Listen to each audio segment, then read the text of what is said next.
Well, good afternoon, everybody, and it's great to see all of you here today, and welcome to our meeting number 4. We hope that most of you have gotten a chance to be able to attend some of our other meetings, like the one last week on behavioral health. We're trying to provide as many opportunities as possible for everyone here to have a good learning experience and really get up to speed with what's going on. Today we're having a great discussion. It's a work session on the things that we've worked on so far. And so I think without further ado, I will turn it over to our facilitator, Holly O'Neill, to get us started. Holly? Great. Thanks, Barry.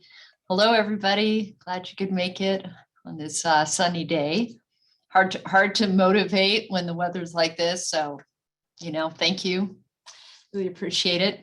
For those of you who are just joining, just a couple folks still need to change their name. It's the tiny little dots in the top right so that you can have your actual name. I know some of you can't turn your video on right now, but if you can, I super appreciate it. And, if you feel like turning it off and on because, you don't want to be seen eating your sandwich, that's fine. That's just fine. Okay, Kathy, if you are, so I'm calling in here from actually the council chambers. So if you could see what I see, there's a table here, not the chambers, it's their meeting room. It's very nice. There's hand sanitizer and masks and agendas and me all by myself. So it's very exciting to be here. I feel very official. Yeah, it's wonderful. And Kathy's right in the other room, so hopefully she can hear me. But Kathy, if you could pop up the agenda on the PowerPoint, we can go through what the plan is for today. Oh, there it is. Great. Okay, so as Barry mentioned, next slide. The point of today, why we scheduled this particular meeting, was we felt like we really needed to have an opportunity to just have time to talk about what we've got going so far. So that's the purpose of this session. There was a ton of information that was sent to you in the packet, so hopefully you had a chance to look at that. Next slide. I'm going to go through the process and just show everybody where we are. So we are here on the 4th meeting number 4. And this work session is to try and integrate the information that we've got so far, identifying needs, gaps, and starting to talk about recommendations. And so that's the purpose of today. And then you want to mark your calendars for the upcoming 3 meetings. So September 13th, we are going to dial into a discussion of facilities. So we're going to kind of set that up today, but then really get down into the weeds when we come back in September. Then in October, we'll come together and look at the preliminary needs assessment, bringing all the pieces together. And then in November, the final needs assessment. So a couple of things. One is note that we're changing the standard meeting times to go from 10 to noon. And that's because we got some feedback from some parents that afternoon period was hard for them. So we're going to shift to the morning. So hopefully that's going to work for everybody. Fingers crossed. The other thing is just that we recognize the planning team is recognizing that we just probably are going to have more like kind of extra committee meetings or, meetings with the IPTRF folks, just because there's still a lot of content that we have to work through. So just keep your eyes peeled for those meetings, and we're going to just do as much as we can. And granted that the needs assessment, it will be a living document because we'll keep on learning. More information will come forward, but we will get as far as we possibly can because you guys have been awesome, really. We sit in planning team meetings and go, they're so good. They're so thoughtful. So, okay, next slide. That's where we're at with our process. The agenda for today, I'm going to just refresh our guidelines for participation. Jack Hovnier is going to give us a little reminder about what we're doing. I'm going to introduce the communications team. We'll do some feedback on the draft values and goals, discuss the needs, gaps, and recommendations so far. And that's mostly taking the work of the BGAT that we talked about last meeting and got some feedback on. Remember that? So the latest and greatest version of that. looking at what else is not yet represented from in terms of serving people with behavioral health issues. And then we're going to take just a beginning, dip our toes into the water on the facilities wish list, and then get out of here in 2 hours. So it's a lot. Next slide.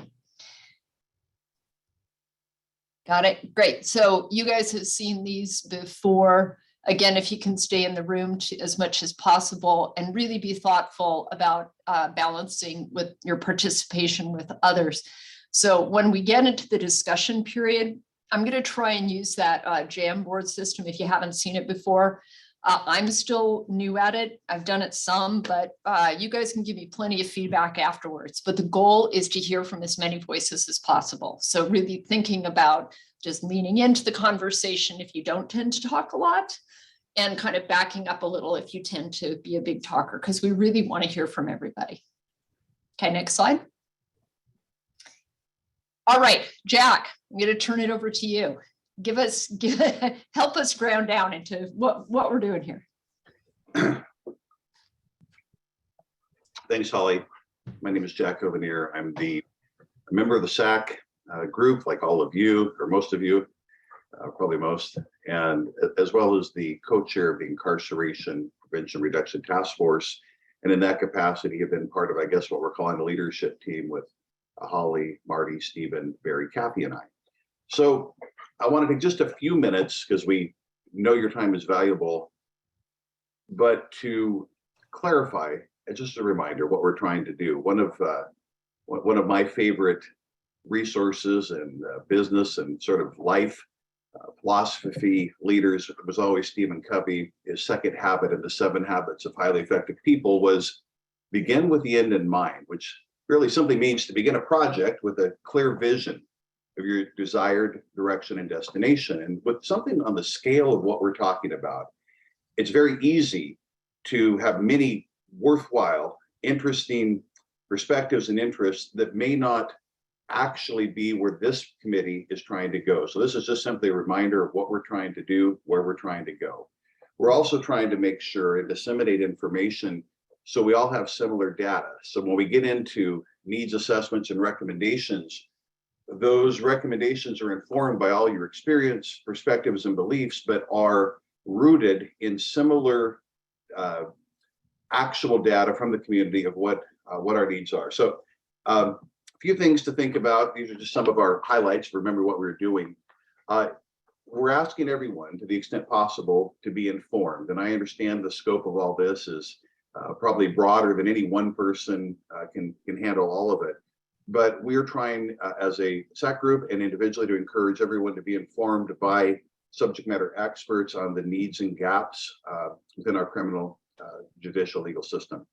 We're also collaborating with the Incarceration Prevention Task Force, which also serves as a statutory required law and justice counsel. So we serve in that role as well. And this is to determine priorities for facilities and services that we hope will address the needs identified with our needs assessment. Ultimately, I believe it's in November. We're hoping to have, not hoping, this is beginning with the end in mind. We're planning a report to the county council with recommendations. So that's where we're trying to get to. I would say in an ideal world, we're trying to get to those recommendations as much by unanimous consent or consensus or mutual agreement as possible. That's probably the most effective when we can achieve that. And finally, we believe, and when I say we, this is the county council establishing this with a goal, and that is that this work will be a foundation for a November 2023 ballot initiative relating to funding necessary to accomplish goals, particularly as it relates to the criminal justice system, but as many of you know, often gets referred to as enhancing, or pardon me, having a new jail is I think the most common way to express it. Without going too deep down that road, I think when most people talk about we need a new jail, we're talking about that downtown facility. So that will be, this work is a foundation for that. I think I'm ready for the next slide, Kathy. So we're also, as a group, gathering information for this report, for this needs assessment.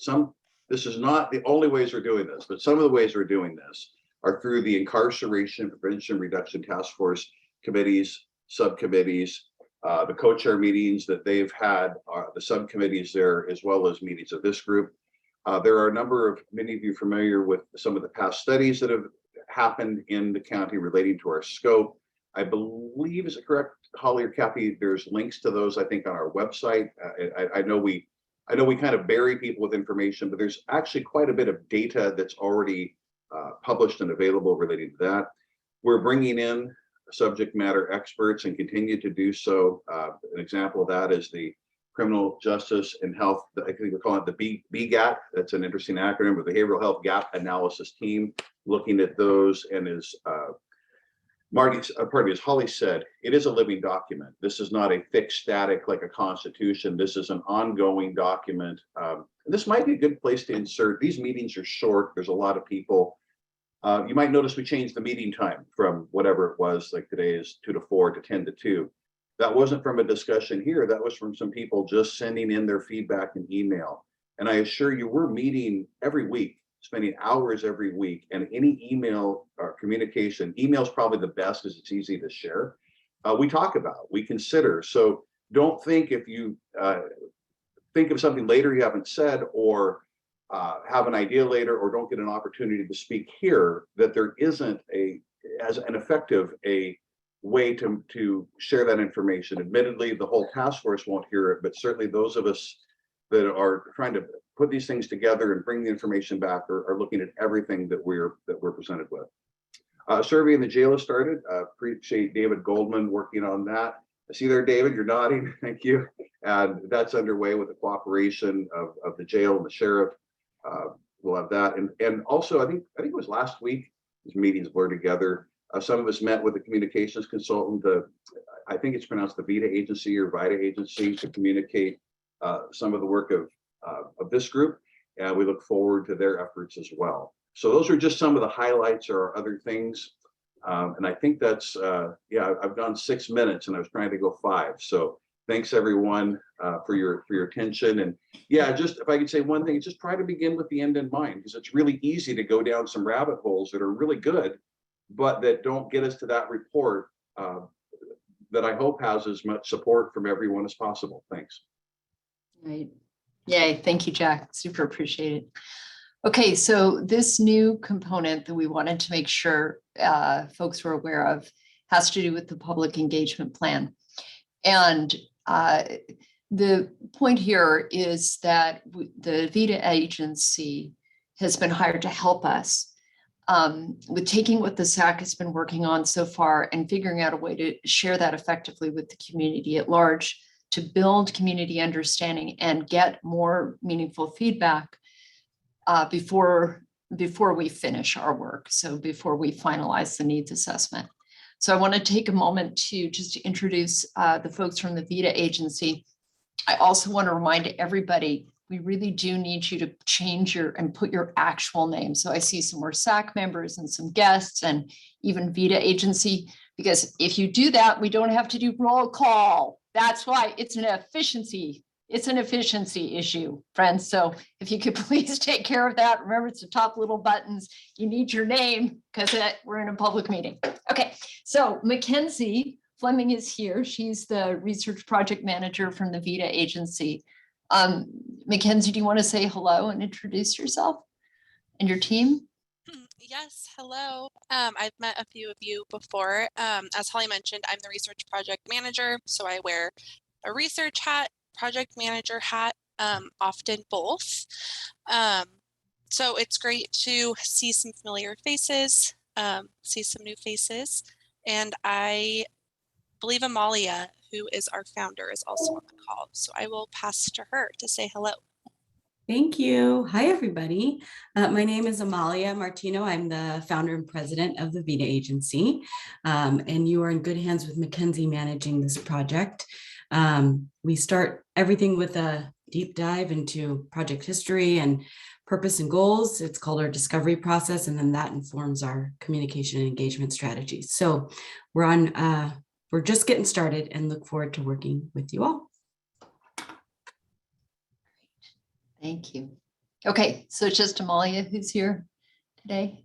Okay, thank you both for, and are you going to be able to stay for the meeting so you can hear the conversation? I will be here. I will Excellent, be here until about 3:30. great. Glad to have you here. Yeah, happy to be here. Okay, terrific.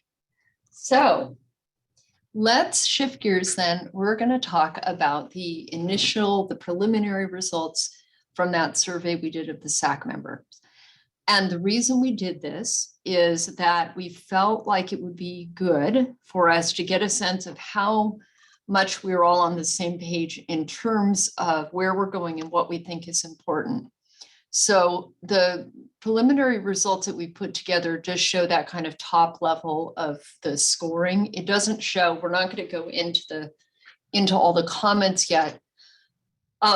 But this will give you a sense of where we are. We got some great feedback as well. So thanks everybody who chimed in. And I'm going to ask that everybody please take the survey by tomorrow, because if we have that, we'll be able to then draft a vision statement, again, to articulate that this is the SAC. You know, we have similarities and differences, of course, but these are the areas where we have common ground.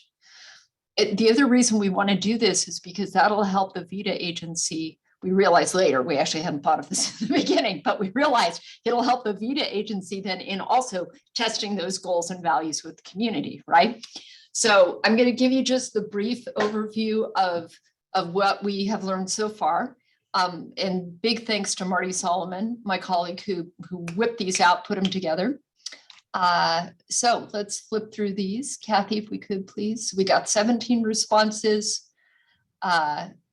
38 members in total, so a 43% response rate. Next slide. Here's where we've got in terms of agreements with the value statements. You can see we've got a pretty high alignment there, with especially 100% on the protection of public health and safety. So that's good. We're on the same team there. Next slide. Yeah, again, we have this at the very top, timely interventions. That's really great. And some more, more variation when we get into item 7. Next slide. The goal statements, we had not as much alignment as we did on the value statement. So these are that just means we're gonna need to work a little more to figure out where we have some differences and where those lie. We also did have a little trouble with the survey instrument itself, in that some people, when they responded, they thought they thought that those were statements about what was true right now, which is actually, yeah. And thank you, Arlene, for helping us flag. Like there's a problem with the survey. So anyway, when we talk about goals, like that's what we're aiming for, right? That's where we're going, not necessarily what we experience right this minute. That's why we're doing the work. Okay, so here's where we're at with the goal statements. Next slide. And you can see we're at, kind of in the 80s for our goals right now. So that's good. It's good that we're heading in the right direction, and good that we have more work to do. So we have not, remember on the one that was about the vision statement, it was an open-ended question. And so we have not started working on that. That's really going to be built from all the input you've given so far. So I'm going to ask again, please, everybody, it won't take that long. Somebody who did it, who did the survey?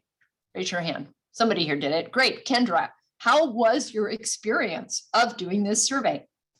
I was one of the people that was wondering if it was supposed to be goals for now or in the future. So I was confused about that. The survey, I think the questions were great, but I had a lot of comments on the other aspects when there was a mention for comments. So without having that in front of me, I can't quite state what it is, but I think that you guys, you nailed every single aspect of what our goals are with this. I think it was a very good survey. I think that the way that I interpreted the questions were slightly different. So I think that's important to take note too. So good job for making the survey. It was quite well. I think the in-depth of it was good. I think that it could be even more in-depth because the questions, they were very, the spectrum was different. The way it was worded, there could be many different little factors in each question. So that's the only part. Right. So you might agree, like with this, in a given sentence, you might agree with some words, but not the other words, right? Exactly. So it is really important to get those details. Like Kendra said, she did get into the details and give comment. That's super helpful. So please do that. Yeah, Michael, I see your hand. Yeah, I really try to keep up with my to-do list, but I have to admit, I'm not sure if I've taken the survey. Can someone tell those of us who may not have whether we're on the naughty list, not the nice list? Marty, what's the answer to that? We're on the naughty list right now, but I know you'll be on the nice list really soon. And yes, I can send out, or I can send to Kathy a list of those who we would still love to hear from, including Michael. Great. And we'll resend. Can we resend the survey link again too? Pretty please. And as we transition, Kathy, if we could go to the next slide, please. We do want to spend a few minutes right now. Scott's got his hand up, Holly. I'm going to call him. Thank Oh, you very much. Yeah. Now, you guys, by the way, this is a group effort. So if you can always signal me like, Holly, such and such is happening. That's all good. So Scott, your hand is up, and we do want to spend a few minutes here just from those who've read those, or even if you're looking at the screen right now, what are you noticing? What resonates and what's missing? So we will take a few minutes right now to do that. Scott, you're up. Back to this survey. It went out Tuesday at 10 o'clock, Michael, but there were two surveys then recently, because I took one, so I thought this was a repeat. So is that true? Did they have similar questions? No, well, there was another survey about maybe that's because I'm on the incarceration reduction and prevention task force. Maybe that was a separate survey. All right, I'll take your survey. No problem. Thank you. Yeah, we're trying to not survey you out. We did have one at the last meeting, though. It's true. Was that a month ago on the BGAT stuff? Okay, let's stay with that. Any other comments about the survey instrument itself? Which again is to just help. It's so tricky to do this in such limited time on Zoom. So we're just trying to figure out ways to get feedback here and get everybody's voices heard. Okay, then let's open the discussion here for just a few minutes with when you look at the values and the goals for the future and thoughts on the vision, what other things came up for you? Thoughts about what you wish, what isn't there right now, what you want to clarify, what stimulated your thinking. Raise hands, please, to be recognized to speak. And we hear just a couple of thoughts. Yeah, what stimulated your mind?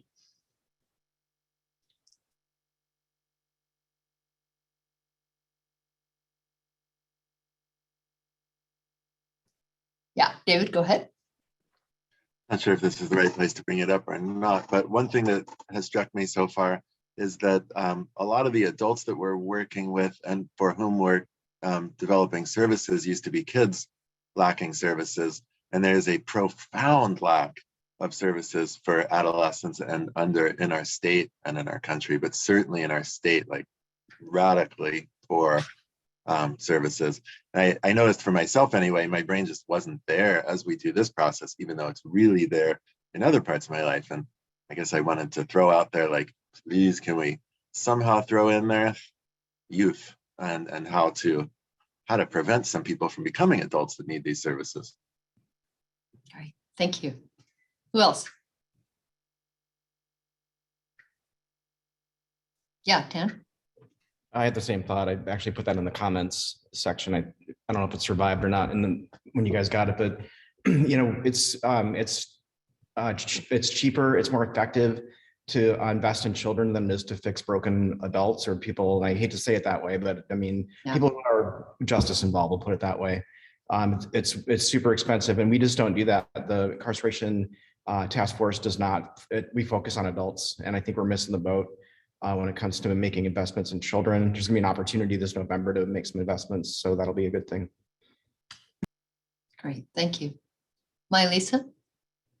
Sorry, Thank you. I'm on that front. I think there's some discussion statewide about where youthful offenders will be housed and expanding the need to house folks that are aged 18 to, I'm not sure if it will be 25 or 23, but separately from adult adult inmates, and it's sort of treating them differently, maybe more like the detention facility. But then you have a conflict because you've got 12-year-olds and 18-year-olds, and that isn't really a population that mixes well either. So I think we need to look at what's happening there and whether we can plan for that population that may need some special services and treatment in what we're doing. Thanks.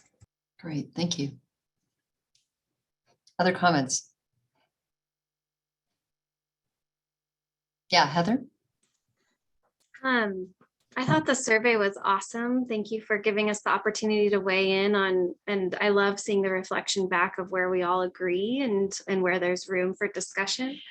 The one thing that came to mind for me going through the survey was just what is the purpose of a jail and how we all think about that. The public safety concerns are real.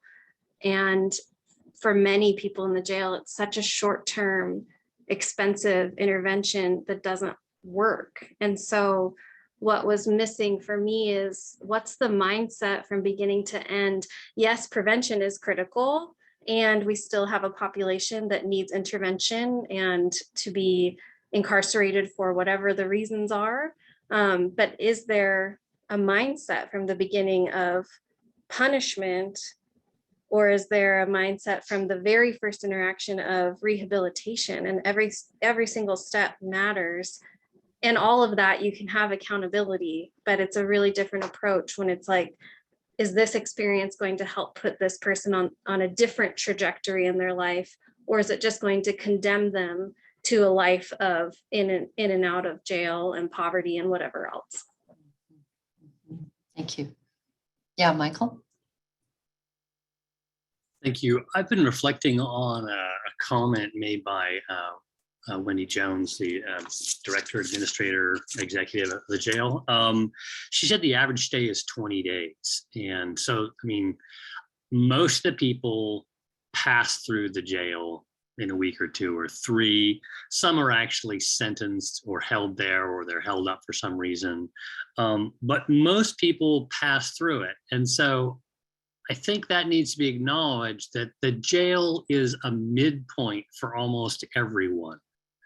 They're going to have a history which led to them being there. And let's see what we can do to intervene there. And they're going to have a history after they leave the jail, maybe while they're awaiting their trial and on home monitoring, whatever. But they're going to have a significant, maybe many-year-long history dealing with the consequences after they leave the jail.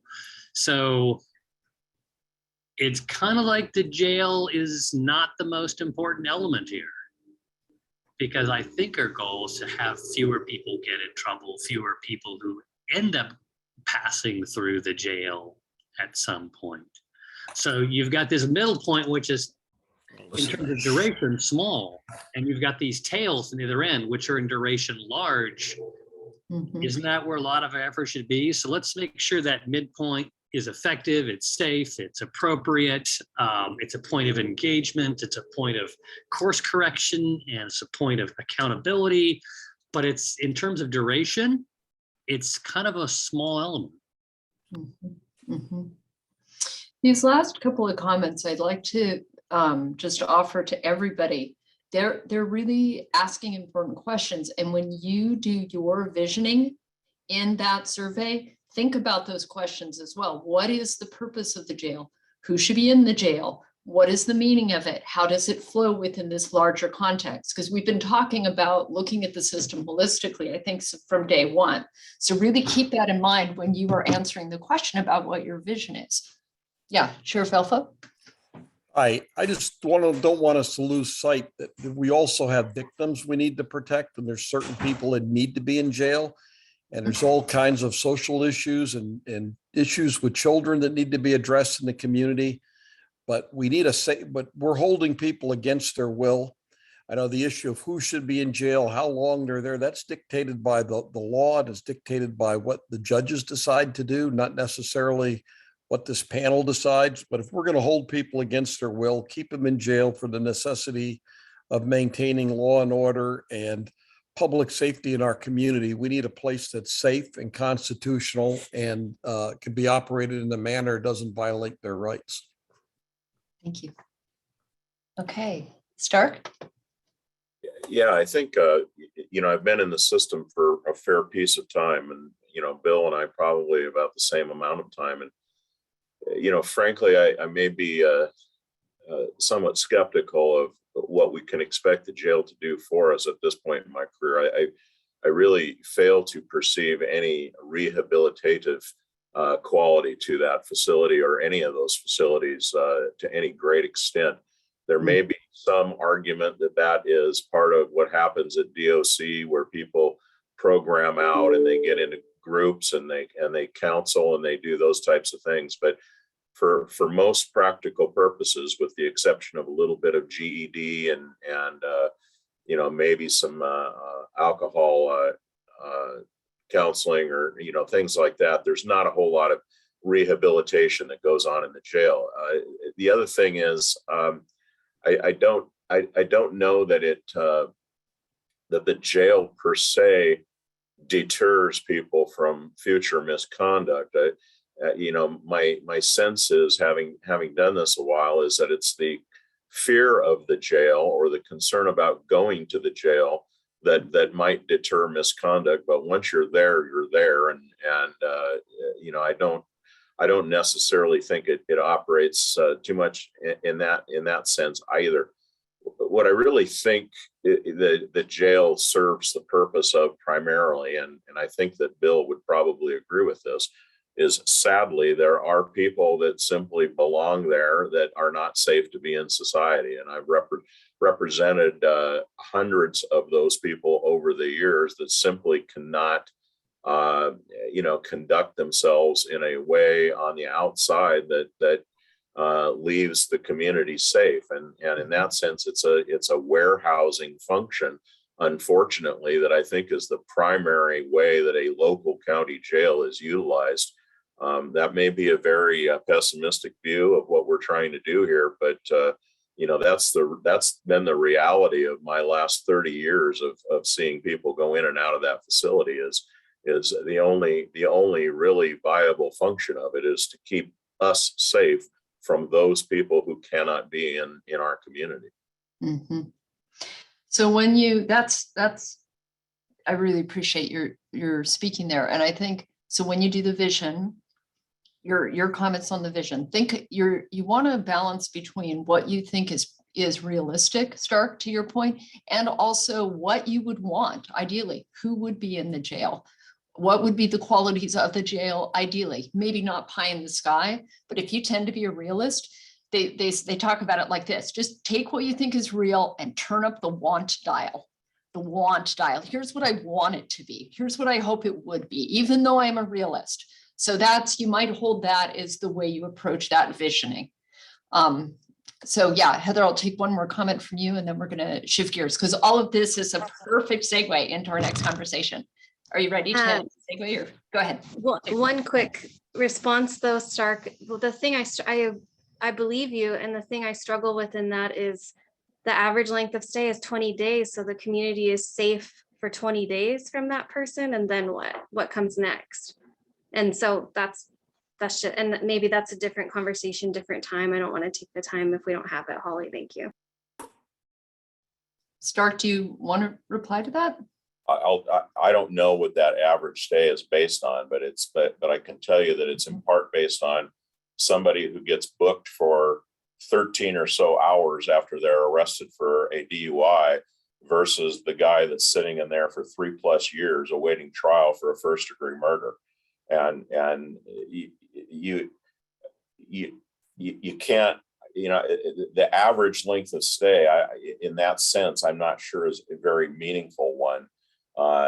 Because people are booked and released into that jail for all sorts of different things for different lengths of time. But the people that I'm speaking of, the people that need, frankly, to be segregated, sadly, from society, are not there 20 days. They are there a lot longer than that, in my experience. And once they resolve their cases, for the most part, they go to prison after that. Mm-hmm. Thanks. Okay, Caleb, since you haven't had a chance to speak, I'm going to have you speak, then I'm going to shift gears. So let me just point out that before you do, and Caleb, I hope you're going to start us on that. We need, as part of our needs assessment, to have a common understanding about who is in the jail now, right? How long they're there, and then where we're aiming to go. So we have the same information. Caleb? Yeah, excellent. For those of you who don't remember, my name is Caleb Erickson. I'm a lieutenant with the jail, with the sheriff's office. And speaking to the question and to the point that Holly is making, the people who are in the jail is made up of an average, right? There's an average daily population, there's an average length of stay. And Stark's clarification that people very often are booked for very short periods of time when it would be otherwise unsafe to have them in the community for DUI or other serious driving infractions. And then there's a very, very large segment of the population who is here for year after year, waiting for trial for very serious offenses. And there's very little in between. It's either very, very short people, short length of stay, or very, very long length of stay. And that's why the average is 21 days. Okay. Thank you for that clarification. Okay, so let's flag that as something that's going to be really important that we have a common understanding of. And thanks for that feedback on the future goals, the values, and the vision. Again, everybody, really important, I think, for all of us so that we can start getting a sense of where we have commonalities and differences. And thanks for those. I think we're really starting to further articulate and take risks even on where we are as a group right now. Okay, here we go. We're going to talk about the feedback on the needs, gaps, and recommendations identified so far. And so we've got the community behavioral health services, housing services for at-risk populations, jail behavioral health services, reentry services, and then we're going to have a talk about other needs and gaps not specific to behavioral health. So we're going to take each of these as a group. So like, for example, in the community behavioral health services, there's 3 primary recommendations so far, or areas that have been flagged. I also want to give a moment to thank, we all must give thanks to the BGAT right now, because they have worked their tails off to look through data and have hard conversations and like, to try and figure out what makes sense. And then we took feedback from our last meeting and they integrated that. So we're going to go through the first 3 that are related to that community behavioral health services. We'll look at that. And then we're going to do this jam board thing, which we'll see how that goes because we're not in the same room together, but we will do our best. Okay. So let's look at what we've got for community behavioral health services, which hopefully you guys all reviewed before you got here because it's a lot. Oh, the scope, sorry. Yeah, one of the things also, again, the whole needs assessment, there's this desire to also understand it from, like what's the experience of children, but we also have to think about what that edge is. And here's the one that the IPRTF uses. So we're not in the work of the SAC, we're not trying to solve all of the social ills of Whatcom County, right? We have to have some edge on it, even though all of us want to have a perfect fix for everything. This is, think about those edges a little bit, please. All right, here we go. First one. So this is the things we're going to be talking about. Got it? And next slide. Here's the community behavioral health services, top 3 priorities. The BGAT team did start in your packet. They also did start to kind of like, work on what would it look like in practice, in reality, but this is the level at which we're having our discussion, the needs gaps, the recommendations, and the intended outcomes. I'm hoping you can find this in your packet because we are not going to keep this on the screen. So take a look at it. Okay, next slide. the needs and gaps, additional community mental health treatment capacity, inpatient and outpatient, and addressing the lack of community substance abuse disorder treatment. That's a priority. There's the recommendations, intended outcomes. Next one. And this is our third. Reduce the response time for law enforcement, involved potential involuntary treatment act, ITA calls.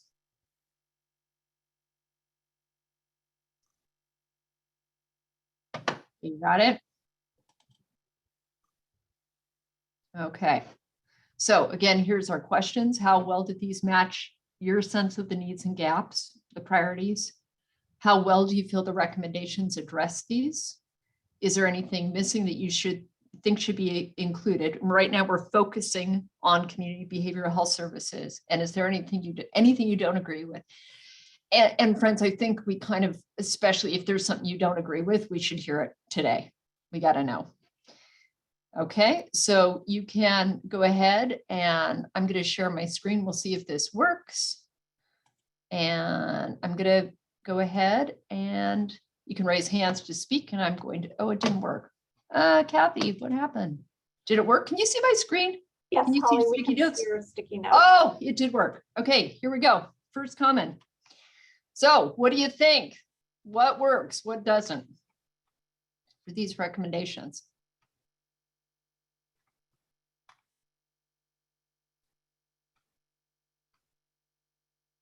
Yeah, Mike, go ahead. I like all of them, but truth is, I was on that group a little bit. I'm really thinking about David Goldman's comment and Dan's echo. I think for all three of those, we want to make sure that there are parallel if they need to be separate, or if they're combined, that there are adequate services for youth in every single one of those three.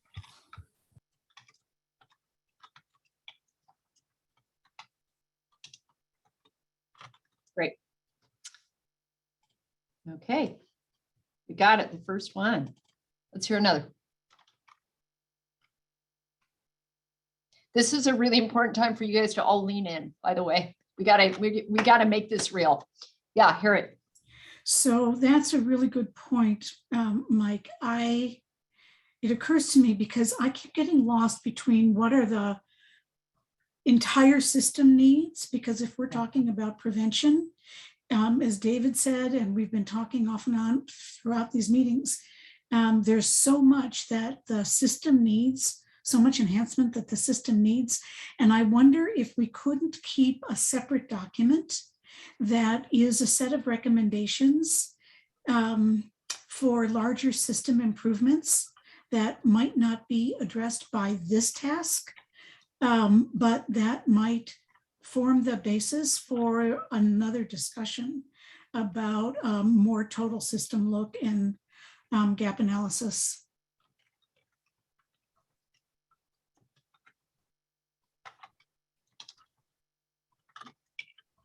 Yeah, great. Thank you. Yeah, Bro.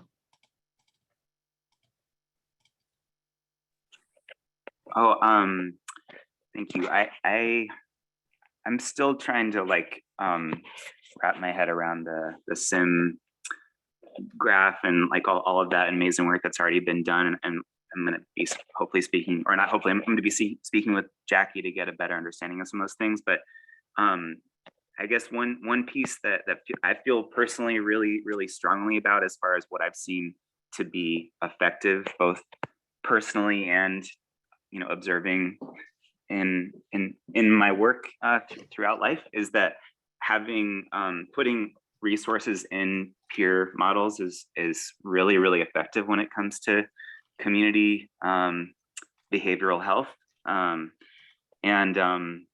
Yeah, I feel like that obviously there's a wide range in what's effective and what isn't, but things that are peer models that are effective or super effective when they're involving people that are of certain identities and life experiences that are supporting each other.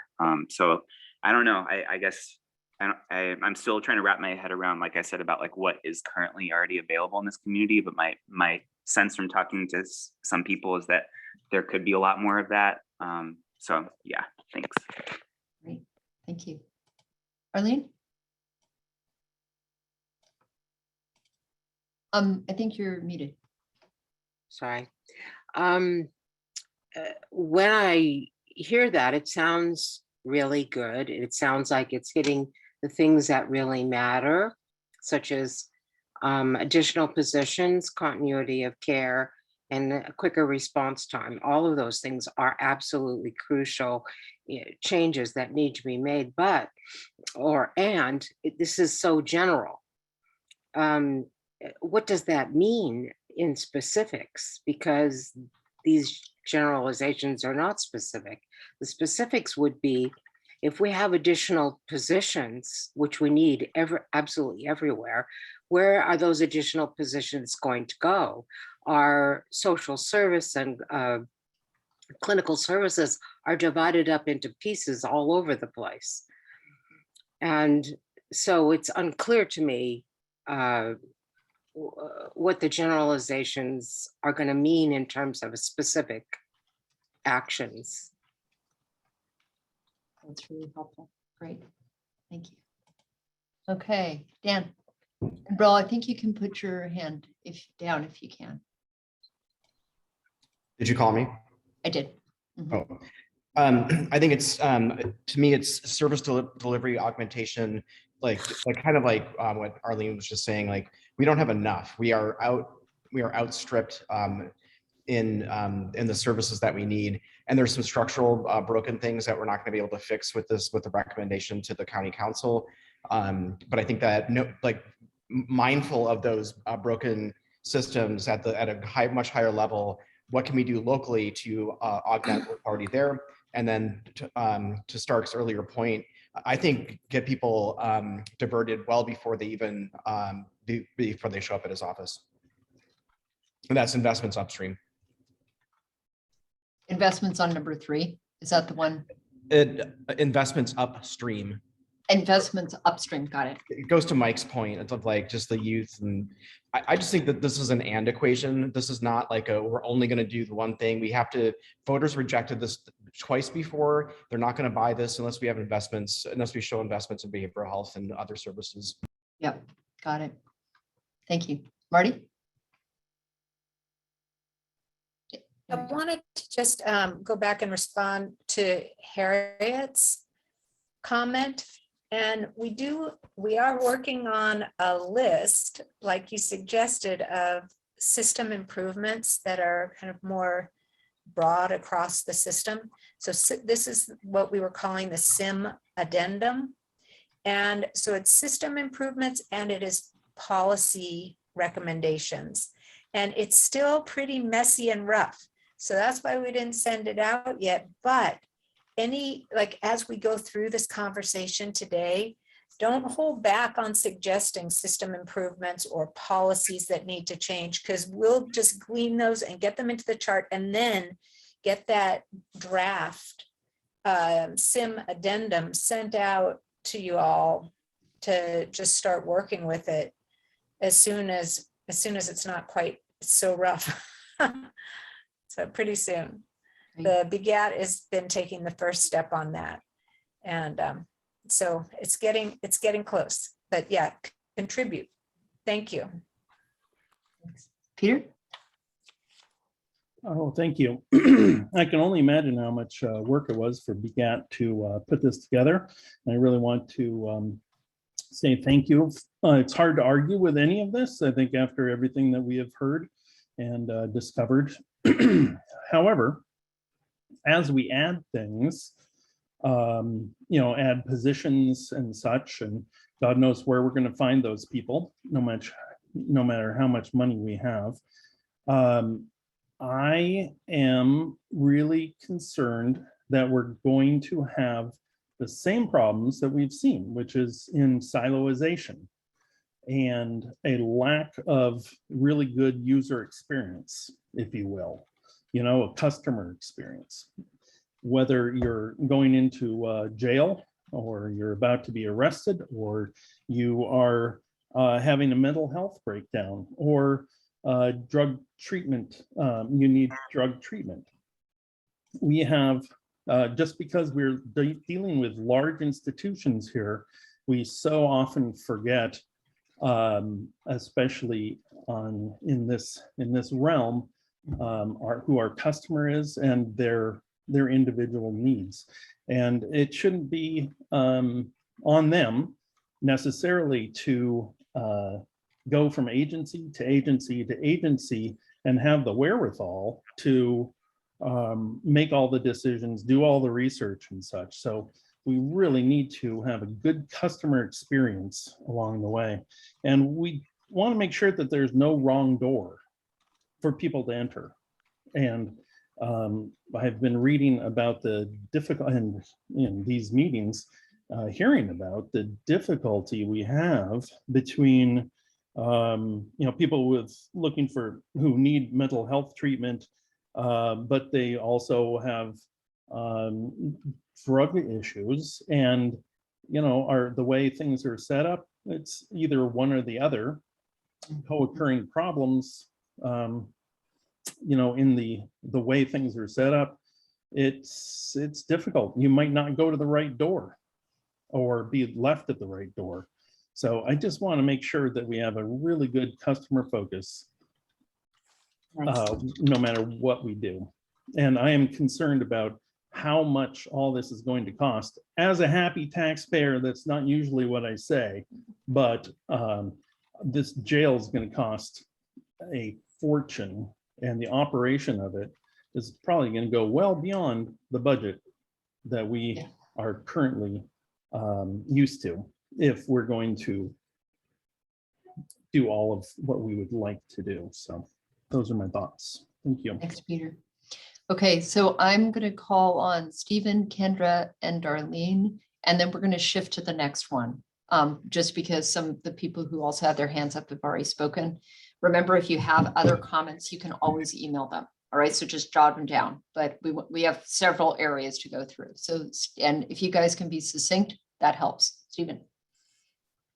I'm going to follow Marty's invitation to suggest something for the addendum. I agree with all three top priorities: the immediate DCR kind of response, the availability of assessments, and the availability of treatment.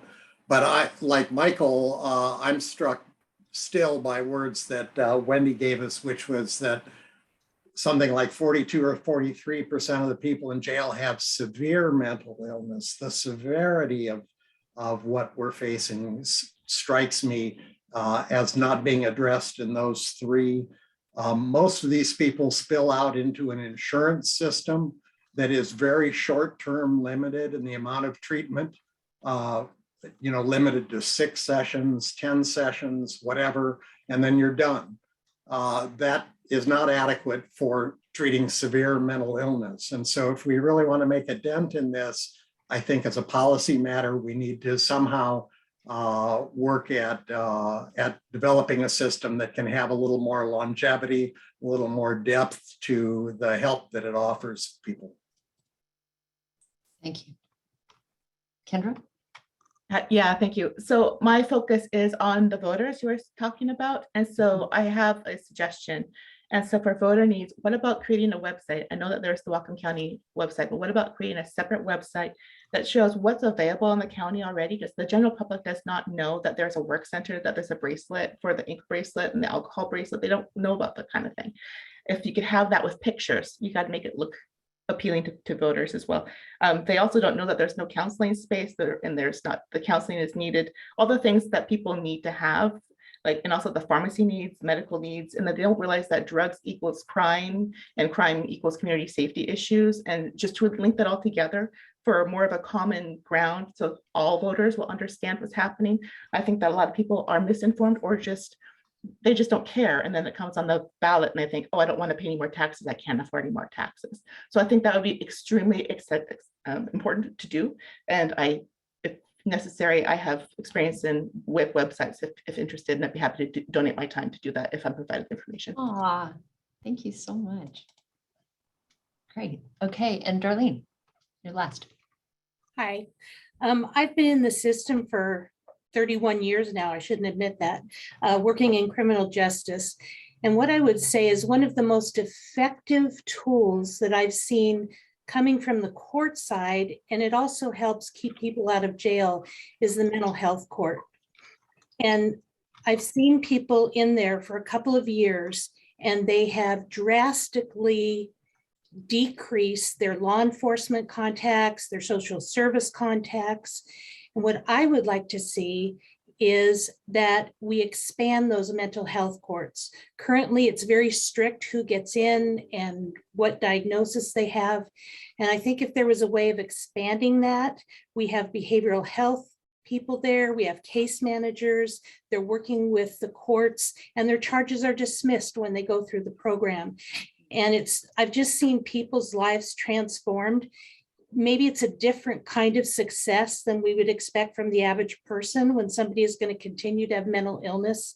But that's a resource that is already set up that I'd really like to see expanded that might help in that area. Great. Yeah, thank you so much for that. I think in general too, every time we're looking at what are the kind of low cost or no cost solutions, those are good to flag, you know, something we already have that we could enhance. Okay, brilliant. We're going to keep moving. Thank you guys. Again, if you have more, jot them down and then email them and we'll add them into the mix. So can we do the PowerPoint? Let's see if I stop share, how does this go?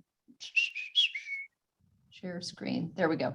So we're going to look now at the section, housing services for at-risk populations. We have 3 priorities that have been identified by the BGAT with your feedback.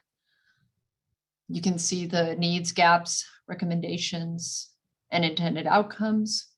This is obviously a biggie. And note in the recommendations, there are 2 that are flagged here. Increasing available permanent supported housing sites and affordable housing across the income spectrum. Next slide. Here's the second one. And so this one is about permanent supported housing programs that they need access to clinical support.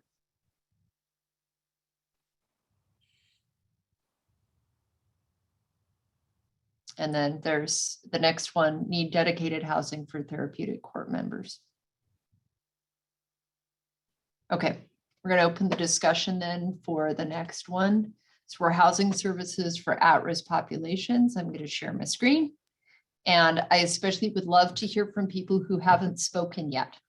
So if you, Brell, I see your hand is up. Yeah, so I know it's a little technical thing. Try and remember to put your hand up and down. Love to hear from people who haven't spoken yet. What do you think about the housing services for at-risk populations that you've seen so far? How's that work? What do you like? What do you think is missing? Yeah, Dan? So it goes back to capacity. We just need more of it. So we just, county and city just passed House Bill 1590, affordable housing dollars last year. And that money's already gone. I mean, it's already, at least on our end it is. And so we just need more capacity. There was an article in the New York Times about the lack of housing across the country. This is a national issue, but we can definitely approach it here in Bellingham and Whatcom County for the folks that would need it. And we do have drug court housing. It opened last year. So we do have that capacity. We just need more of it. And then the last point before I have to go here is I think the scattered site permanent supportive housing is probably a much better model than the facility-based one based on current issues, so to speak. Is there, and you know, that that's your opinion, or is there any data to support that?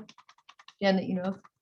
I'm just saying that there's a current facility where it's not working out very well. And I'm very interested in what the Bellingham Housing Authority does in terms of their scattered site housing. And it's not necessarily permanent supportive housing, but there can be services associated with it. Housing case managers, grace people, lead people, they can all go to these facilities, and they're spread all over the place. Got it. Thank you. Okay, Perry.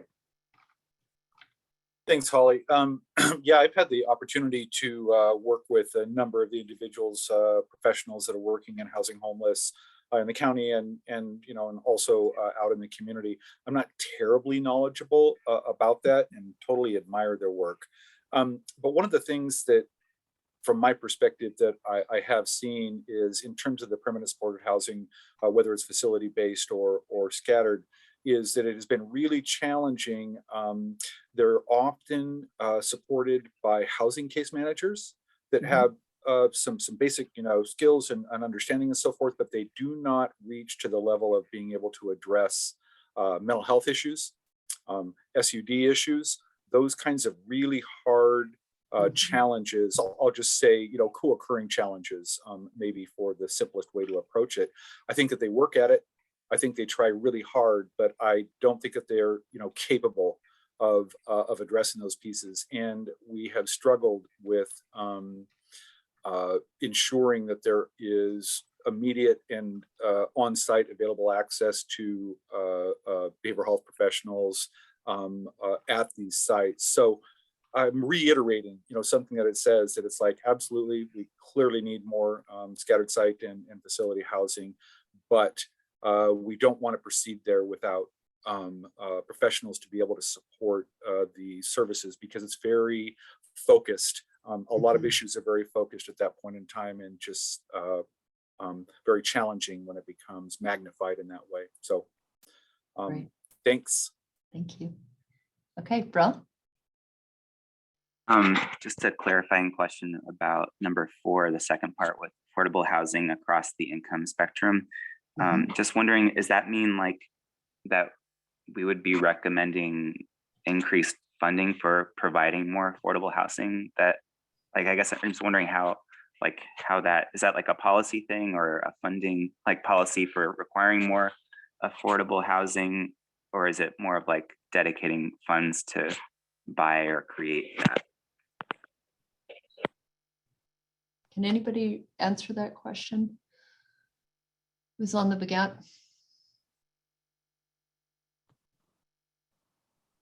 Like how is that going to be implemented, I guess is my question. Let's just hold the question then. Thank you, Brel. And look, I know that there were some details on the right hand of that grid. So everybody can take a look at that, and maybe that'll answer your question too. And let's flag that for someone to answer afterwards. But thank you for that question. Okay, we'll move on to Eve. Hey, thanks.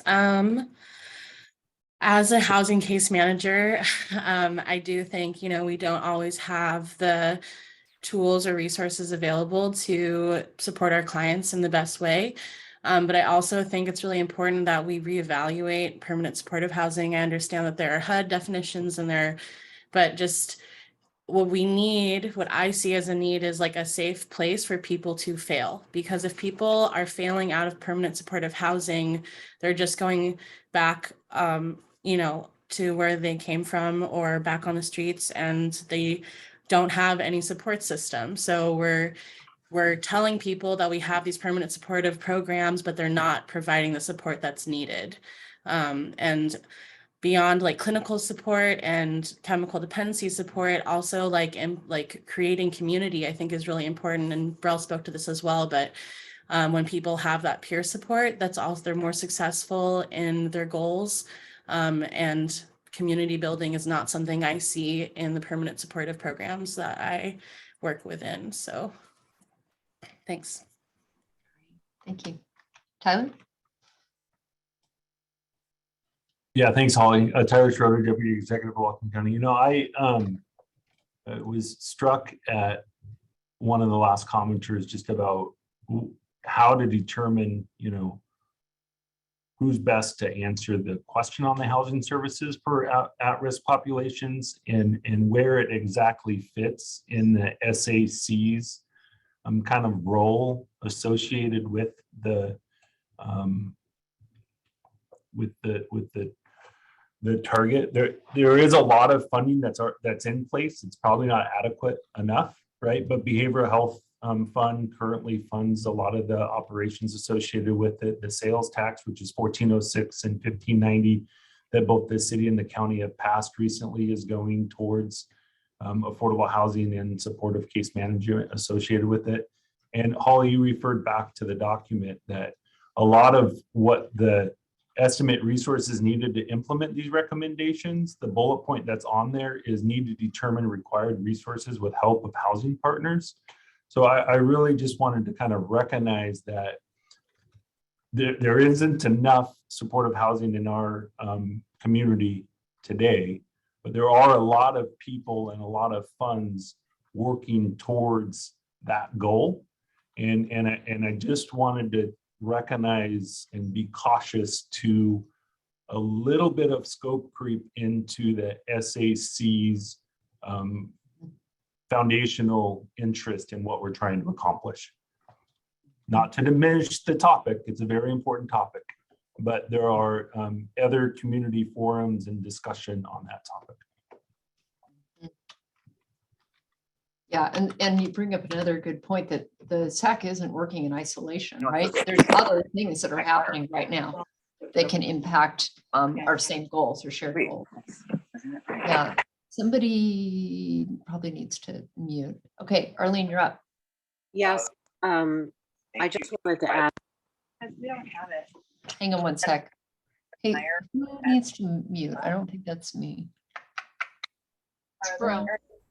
They're good. I picked some right there on that. Hey, Brell, can you Bro. mute? Or Kathy, can you mute Brill? Thank you. Perfect. Arlene, go ahead. I wanted to ask Eve if you think that the problem you're talking about would be solved by navigators / case managers, people who can follow the clients who need extra support in regard to their housing problems and their behavioral problems. Is that what would help?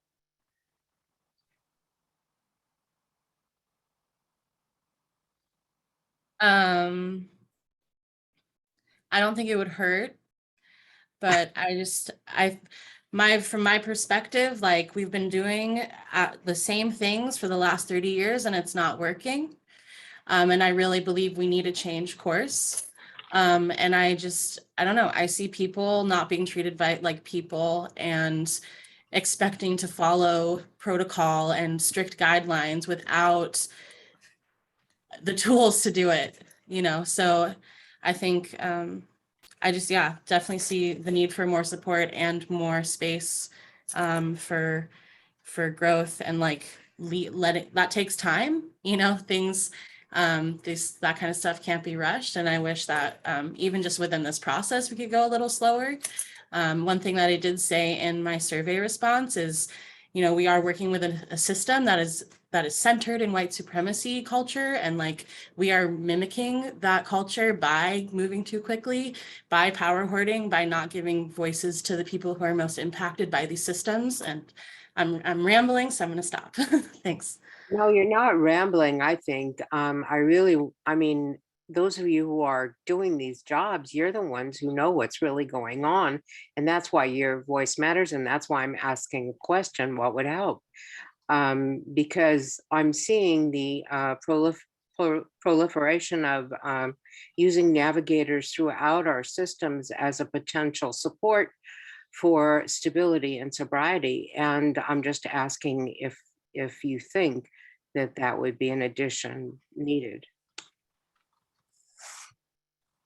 So let's hold that question because it's a really important question and give it its due. So what if the system doesn't work now and we can't, and something needs to shift fundamentally in how we approach it? What would that actually look like? So let's just hold that as a question. So I'm going to take 3 more comments and then we're going to shift to the next. Mike. Thanks. This is amazing conversation, by the way, because I think having so many people passionate about this issue is incredible. I just want to riff off what Deputy Executive Schroeder said, that there are groups that are talking about this. One of the things that excited me about these particular recommendations from the Begat group is that they're targeted and they're focused. So they're really designed to be targeted towards people who have been maybe in and out of our criminal legal system at high risk, or have had really severe challenges with it. I think those types of really targeted that helps stay within that scope. And having been in the housing system for a long time, we have to target resources, because whoever made the comment that there's not enough is spot on. And it won't be fixed with this, right? But if we are targeted with our investments and very focused with our investments, I believe that we can help individuals help break that cycle. The other piece I just want to weigh in just briefly is, when we talk about permanent supportive housing, you could have a whole class on that. And Deputy Executive Schroeder's right. We have a housing advisory committee that talks about this. But one of the things that folks should know is that within PSH, it's a big spectrum. And really, when it was first created, we had clinicians in buildings. So I've been a housing case manager and now I'm a clinician. I've been both. I can see some of the differences, and I know that I've got more tools in my toolkit with the masters than I did before. And I would just argue that I think one of the things that we need to be cautious about is that some of the recommendations that the BGAT has made is strengthen some of our existing PSH with more clinical on-site delivered services. And I think that is so spot on. It honors the value that we have in it, but it also acknowledges that there's more and better and deeper services that can be delivered in those. So I would just say that some of those things might be new interventions, but some of them are really kind of turning up the want dial, if you will, to use Holly's point, to make it even better and to make it more effective. And for this population that we're really talking about today. So that's why I'm excited about those 3 recommendations. I really think the team kind of hit the sweet spot with not being so broad-based, but really focused. Thank you. Okay, Tyler, and then Harriet, and then we'll shift to the next. Yeah, Tyler. Thanks, Holly, and thanks, Mike, for your comment, because that was why I raised my hand, is because I wanted to kind of clarify just a little bit. The reentry programs that we need housing for, the therapeutic court programs that we need housing for, other housing that's specific kind of in that criminal justice realm. I think it fits what our conversation is and where we need to maybe add to it and where it goes. And I think, Mike, that was kind of what you were clarifying just a little bit. And then I totally do agree that there needs to be additional review of the other public supportive housing programs. And I think we're going through that as a community about what level of case management is really needed in those to be able to operate appropriately, help the individuals that are in there, and secure and buffer them from the other community members that are around them. So I just want to echo support for what Mike indicated to clarify. Excellent. Okay, Harriet.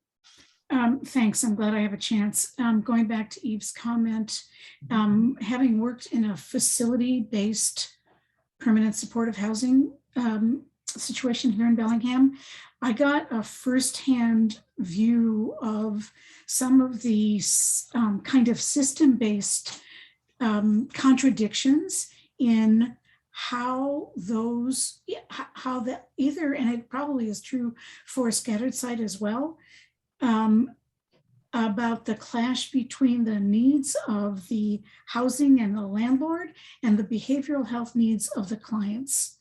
And it occurs to me that it might be worth that housing group investigating if there are policy changes that perhaps could ameliorate that kind of contradiction in needs that the client gets caught up in. And it really does get to be a problem. So it's not just having more mental health or more case managers or, facilitators. It really may be looking at structural changes, which might include some policy changes, some legal changes in how those housing programs are structured. Yeah, thank you. Great thinking outside the box there. Okay, good job. Let's do the next one. Again, if we didn't catch what you wanted to throw in, write it down. Can we, let's see, I'll stop share. Can you make that magically happen, Kathy, so we can look at the next set? Okay, we're on to jail behavioral health services. So This is the first one. We've got 3 top priorities.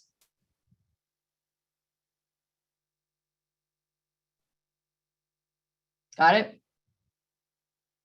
Okay, next one.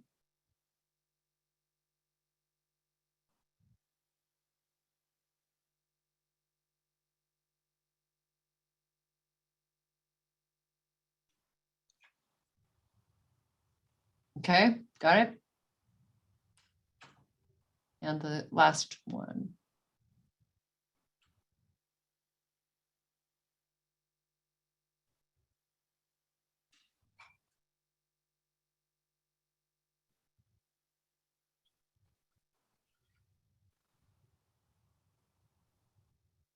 Great.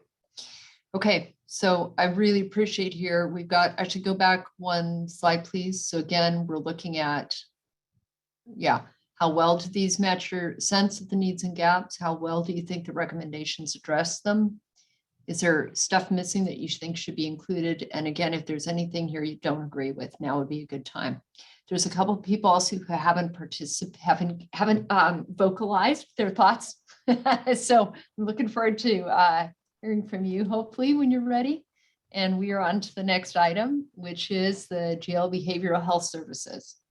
So if I can figure out where to go. There. Okay.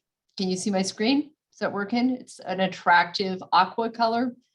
Good. Okay, Peter, you're up. What do you think? I would love to hear, based on what Stark was saying earlier in this call, I would really like for him to address whether he thinks that these are good and appropriate recommendations for the jail population. Is that something that you'd be willing to address? Yes, and I do. I think that those type of functions in the jail are really critically important and are probably the only thing that's going to get us to a jail that does more than what I had alluded to earlier. I would also tell you that we're preparing our budget going forward for 2023 and 2024, and we are going to be asking for additional behavioral health specialists in our office who are really facilitators for people in custody or who are having mental health and substance abuse crisis. And these are people that really, really can assist the jail population and, in my view, not only reduce incarceration, but also at least have some impact on recidivism. So yeah, I do support those types of services. Great, thank you.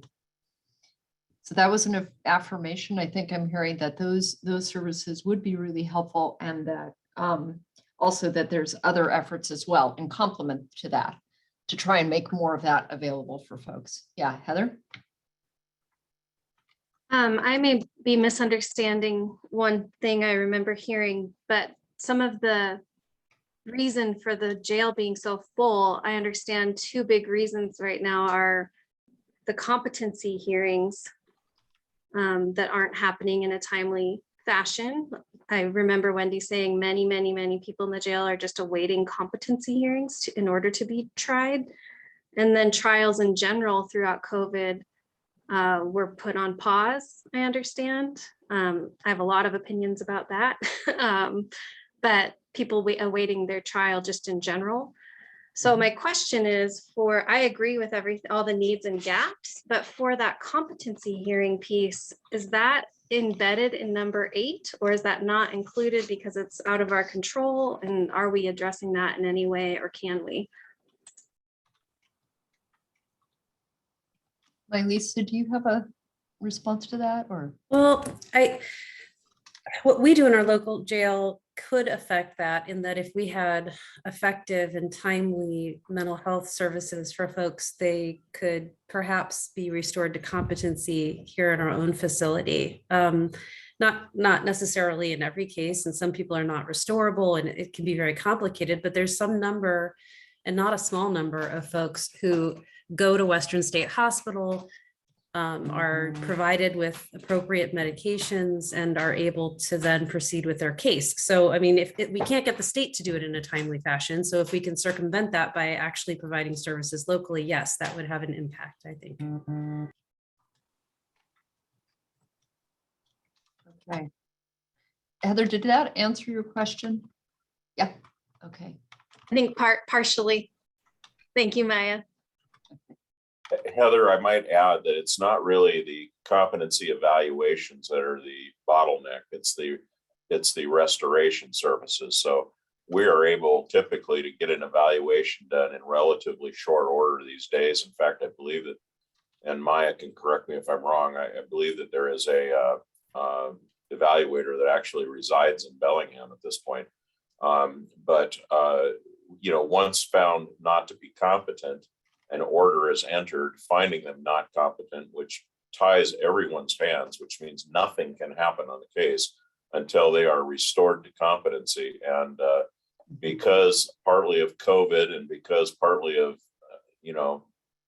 issues that preceded COVID, Western State is simply not able to get those people down in a timely fashion or even in compliance with the very statute that requires them. And, it is more common than not that orders finding Western State and DSHS in contempt of court for failure to transport these people down for competencies are entered, and it still has no effect on getting them down there. And, meanwhile, these people are, many of whom are suffering from substantial mental illness, are housed here in the jail, which frankly contributes to their mental problems and increases the delay exponentially. So I just wanted to clarify that it's not getting the evaluations that's holding it up; it's the restoration. Thank you for that. Great. So we'll see Barry, then Jackie, David, and Eve. Go ahead, Barry. Yeah, I just wanted to speak a little bit on this subject. I had a meeting yesterday with the executive director of the Washington State Association of Counties, or WASAC, and I brought this up as an important issue to get before the legislature. And so, ironically, just about a half an hour before this meeting started, I sent out an email to many of the folks that are on this call: the Public Defender's Office, Prosecutor's Office, Sheriff's Office, Corrections, et cetera, and the Health Department, to convene a meeting to talk about a strategy on how we can be effective in engaging with the legislature to start really getting this more priority placed on this. Because it's a statewide problem. We're going to find that other counties are having the same issues. So I believe that we can get a good concerted effort to try to move the needle on this. So. Great. Excellent. Yeah. Okay. Jackie.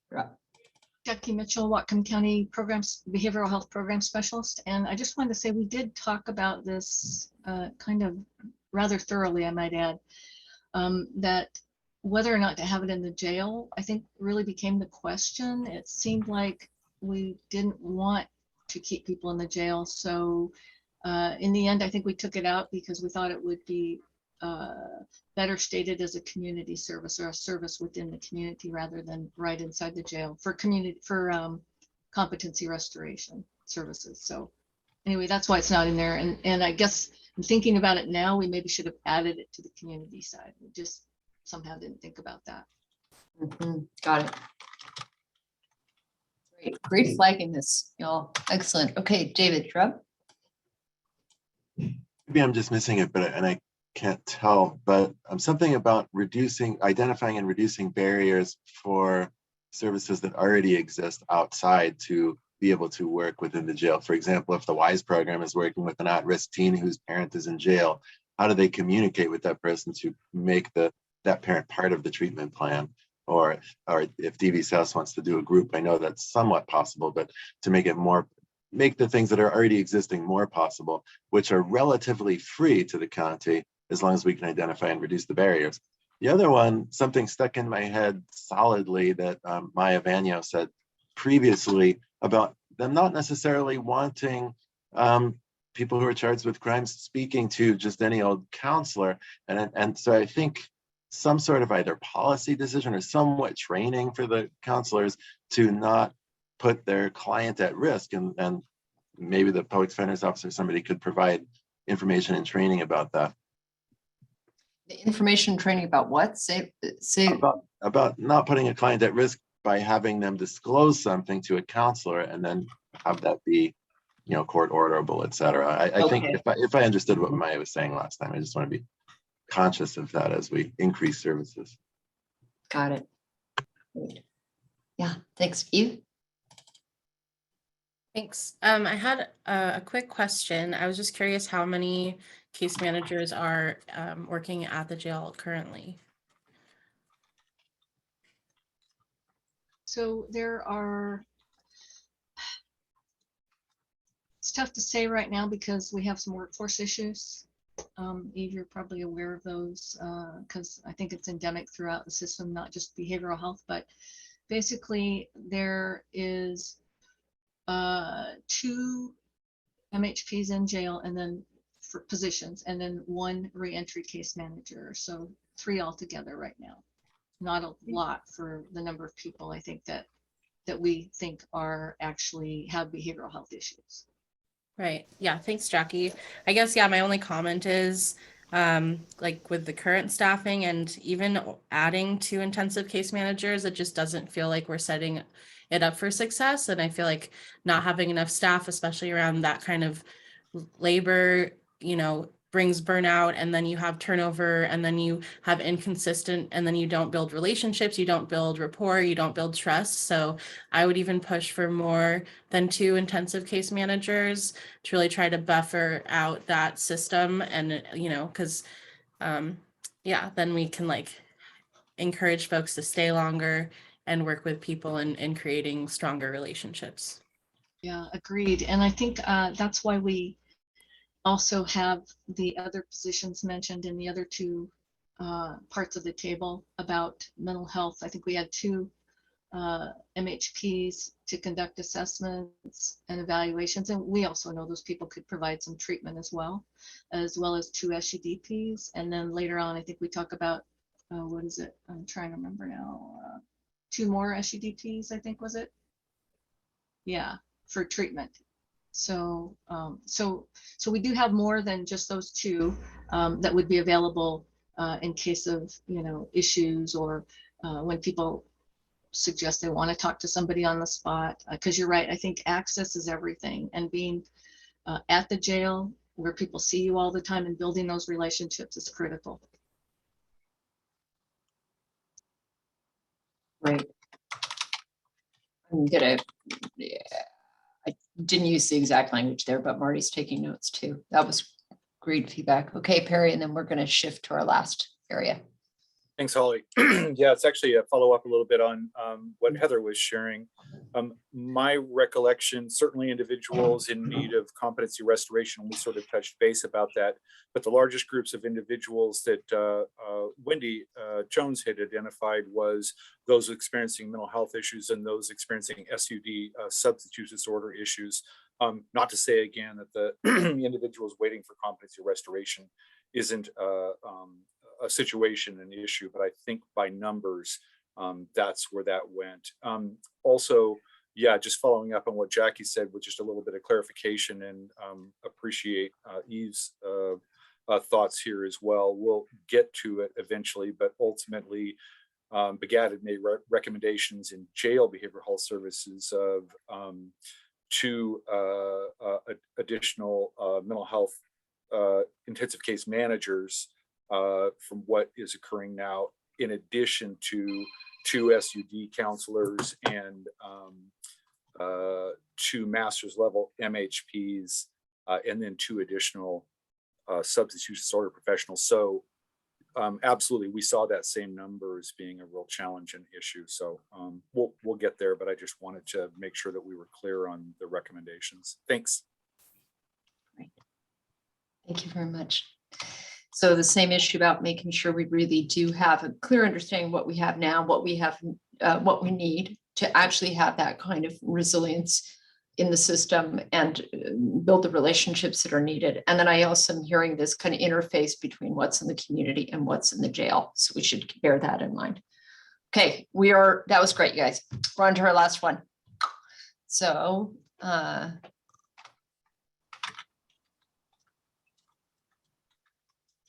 you make that happen. There we go. Okay, reentry. All right, we got 2 priorities here. It's a big one. Okay, you all reading this?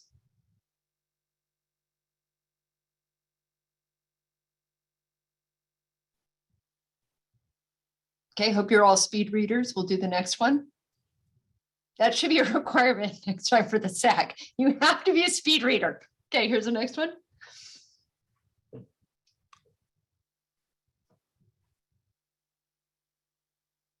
And here we have another where we have a strong program, so building upon it. Great. Okay, let's hear some feedback. Again, how does that match your sense of the needs and gaps? And anything you disagree with? And Kathy, did I get that? Did I manage to share my screen? Can you guys see pink? A bunch of pink things? Great. Oh, look, they can. Great. Okay. Michael, and for folks who haven't spoken yet, it would be great if you wanted to chime in. But Michael, happy your hand's up. Go ahead. Or I can't tell if something is missing. I want to know what all is included in the reentry services. Again, going back to Wendy's notes on criminogenic risk factors, 2 of those. One we've talked about a lot is substance abuse. The other is poor education and employment. It seems to me that one of the keys to someone, even without mental illness, not getting back into trouble is maybe give them not only housing, or not give them, but allow them, help them to get into housing, but also help them to get a better job and maybe to get educated to get that better job. Is education and employment included in the reentry services? Because if not, it's a piece just like housing that maybe it needs to be specifically called out. I'm so glad you brought it up because it's on the next slide. Michael, you're gonna be so happy when you see it. Yes. Okay. I kind of lost my stack, so I'll just go with what's on the screen. Lisa, you're up. Sorry, thanks. PACT is wonderful, and we know how limited their enrollment numbers are. So expanding that would be great, but they're also limited in the types of folks they'll accept depending on diagnosis. And there are lots of people who have severe behavioral health issues that don't have the diagnoses that PACT will serve. So it's just, it's a gap. I have folks, for instance, who could be eligible for mental health sentencing alternative, the new program that came out in the last year, but they're incarcerated. They don't qualify with their diagnoses for PACT, but there's no other agency who will come into the jail and work with them. So the PACT deals with a certain population, and it's not a broad enough population to really address the issues. Great, thank you. Jackie. So yeah, following both Maya and Michael. So with PACT, I think, Maya, in this case, we were thinking more of an adapted best practice. So in other words, it's not a pure best practice, but something adapted. And certainly are thinking about those other populations that are not currently being served by a typical best practice PACT program. For those of you that don't know, it stands for Program for Assertive Community Treatment, and it involves intensive case management services for people that meet the diagnosis of a serious mental illness. And then, Michael, with regard to your comments, yes, I think it would be wrong, at the very least, to not, for case management services, not to include sort of an assessment of the person's needs, and if those needs and what that person wants to do is get a job or go back to school, then definitely that becomes part of their service plan and part of the reentry process. And then the other thing I want to say is that we were thinking of this particular reentry service as sort of what happens at the jail, meeting, connecting with people, engaging with them, finding out what their needs are, and then setting them up with one of the other programs outside of the jail, like PACT or like Grace, or like the LEAD program that you've all heard about, so that they would then receive intensive case management services, and potentially could get into treatment if that's what they needed and wanted. So just wanted to make mention of that. That's great. It's feeling like we've got another, I don't know, value or something emerging about how we're responding to people where they're at and meeting, you know, that kind of customer focus or the human focus. Yeah. Harriet. So regarding the employment services, I just want to kind of take that another step further. It's one thing to have a case manager kind of help somebody find a job and provide some support, but I think ensuring that we've got formalized supported employment programs in the community for people to step into, if that's desired or needed, is going to be critical. Great. Okay. Anything else on this? Okay. Mike. And then we'll move Just on. real quick to chime in on Mr. Lilliquist's comment about employment services. There are employment services too that are specifically targeted to folks with behavioral health challenges. There are some existing providers in Whatcom County, and I'm thinking of like foundational community supports, which is essentially Medicaid reimbursable supported employment services. And think like employment case manager, but with a lot more time and ability to work with folks and get people employed. I just think that's absolutely crucial. The other piece is really general, and I've been thinking ever since Eve spoke, and Eve spoke a really, really key truth for me today, which is about equity. And one of the things that I remember about being an IPRTF member and a co-chair is that we adopted with great zeal and importance a racial equity toolkit. And since this group is at the juncture and thinking about making recommendations, and I don't know what your marching orders are regarding that, but in the IPRTF, we are working on it. It's new for us, and we're trying to figure out how to go through it. Really encourage all of these things will touch different groups differently, and different folks will have different needs. And just to make sure, you know, Holly and Marty and those, that we find a way to take the time to slow it down to make sure that we are looking at it from an equity lens. And I just want to thank Eve for bringing that up. That certainly brought it just in the front of my head. And that's just so critical. Thank you. Thank you. Okay. Well, maybe this is something that will hopefully fall under the work that the VITA agency is going to do, but I feel really strongly that you know, we do some really good community outreach to folks that have been incarcerated to find out what kind of reentry things would have been, what things worked and what things could have been supportive. Because I think, yeah, those are the people that are going to give us the best data about identifying priorities for reentry. Great, very timely, especially because we've got Vita here. Great. Great, Scott? Yeah, so I've looked at this and watched the whole thing going by. There's so many new and expanded programs. I'm sorry, I get a phone ringing in the background, but anyway, I guess, you know, we have a deplorable jail today, and I'm worried that if we add too much and add too many people or too many services, that it's going to get so expensive that we won't get rid of the deplorable jail we have and get us a new safe facility that will be good for our community. And so I think Tyler Schroeder mentioned it earlier, scope creep. It seems like all of this could be scope creep where we need, I mean, I guess I sense from community members and leaders that we do need a new jail. And I'm just worried that we're looking for the perfect solution to all the problems. Meanwhile, we're tripping over the obvious problem that we have, and we're not solving it. We need a jail facility. that has sufficient capacity, that handles the needs of our community. And I guess I'll just say that's a negative comment on where we're headed right now. I'm just worried that we're just going to load this thing up and it's going to be impossible to get everybody to be happy. Well, I guess I'll say for one thing, we are not going to make everybody happy. Let's just take that off the table right now. And I do think that this question about reducing the size of the jail of what is needed is part of why we're trying to look at this holistically, right? Like, how do we make sure that we've got enough services that we're actually diverting people from jail?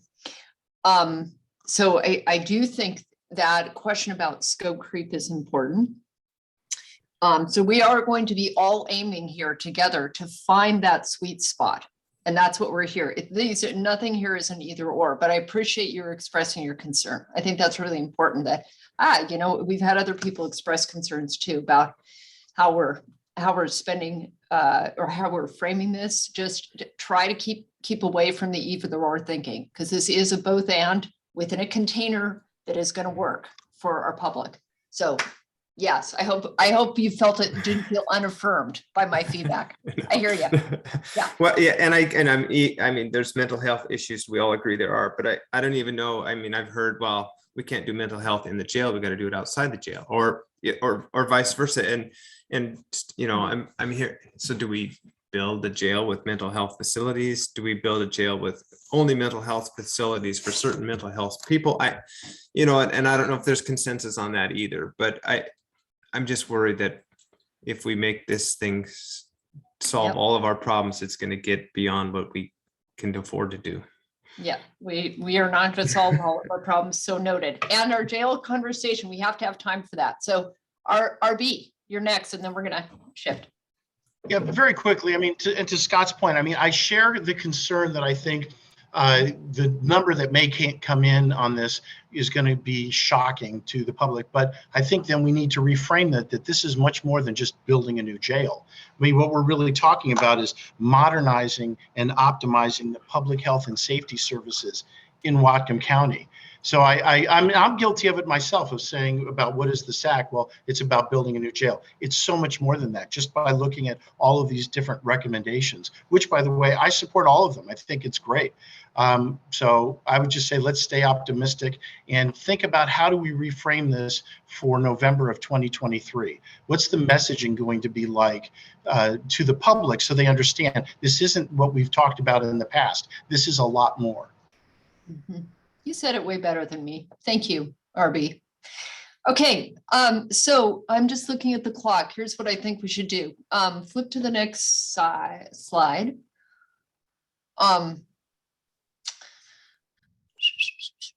Okay, as the this is actually very much related to our last meeting, where this question of there's the services that are particular to behavioral health, but there's services which they serve people who are suffering from behavioral health issues, but they also serve a larger community, folks with criminogenic factors and that whole world.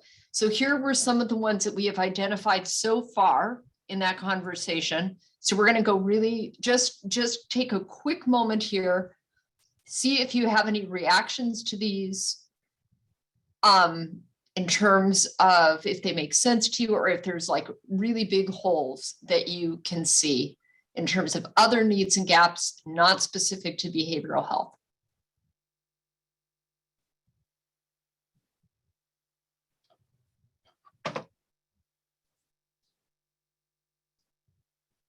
Yeah, Kristen. I just think in terms of, I may have spoken on this before, but just in our conversation about behavioral health in general, to be able to focus on, kind of the mind-body health that's non-pharmaceutical and that's more lifestyle oriented and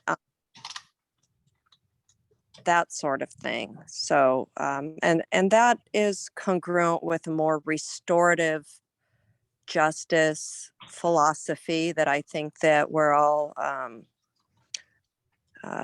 heading towards. socially here. So in this day and age. So I just wanted to say that, just the more, less pharmaceutical and maybe a more holistic approach to the behavioral health conversation. Great. Thank you. Mm-hmm. Okay, who else? Other things that you think we need to bear in mind?